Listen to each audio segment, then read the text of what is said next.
အရင်တော့ပေါ့နော်နှစ်20ဆိုရင်ဒီကိုလောကအကားအနေနဲ့အဲ့လိုရတယ်ဆိုကြအောင်နိုင်ငံတော်ကနေပြီးတော့ဘဝရတစ်ခုအနေနဲ့တတ်မှတ်ထားတာပေါ့ဆက်လက်ထုတ်ချင်တယ်ဆိုရင်ပေါ့ဆိုတော့နောက်ပိုင်းသုံးဆွဲတဲ့လူတွေကကားစည်းမြင့်မာလာတဲ့မြ2010 2000ကနေပြီးတော့2003-4-5ပေါ့နော်အဲ့ကားမျိုးစားတွေကိုလည်းဟောင်းပိန်နဲ့လည်းဆက်ပြီးတော့ကောင်းနေသုံးနေကြတာကိုတွေ့ရတယ်ဆိုတော့အခုနောက်ပိုင်းမှာကျတော့ကားစည်းကတအားမြင့်လာတဲ့အခါကျတော့နည်းနည်းလေးသုံးဆွဲပြီးကြာမြင့်လာတဲ့ကားပေါ့နော်နည်းနည်းလေးယော့လာတဲ့ကားတွေကိုဝယ်ယူသုံးဆွဲမဲ့အစား2010 model နီးပေါ့နော်2008 9ကနေစပြီးတော့အထက် GDN ကားတွေကိုပို့ပြီးသုံးဆွဲတာတော့ကိုလိုတွေ့ရတော့အထူးသဖြင့်တိတိတသာပြောင်းလဲမှုတစ်ခုကကျွန်တော်အကိုလို့ပေါ့ကား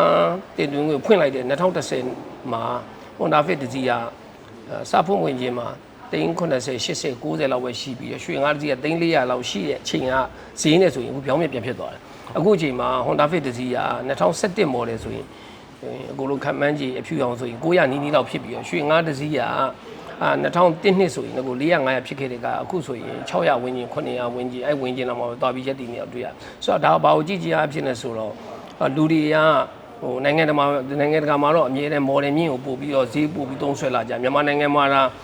ပြောင်းပြန်အချိုးကျနေတာဆိုတော့အခုနောက်ပိုင်းမြန်မာနိုင်ငံမှာရှိတဲ့သုံးဆွဲတဲ့လူတွေကလည်း model ကိုအဓိကစဉ်းစားလာတာကိုတွေ့ရတာပေါ့နော်အဲ့ဒါကြောင့်မလို့လဲနောက်ပိုင်း model မြင့်2010နောက်ပိုင်းကိုပို့ပြီးမေးလာတာကိုတော့များလာတာကိုတွေ့ရတာပါ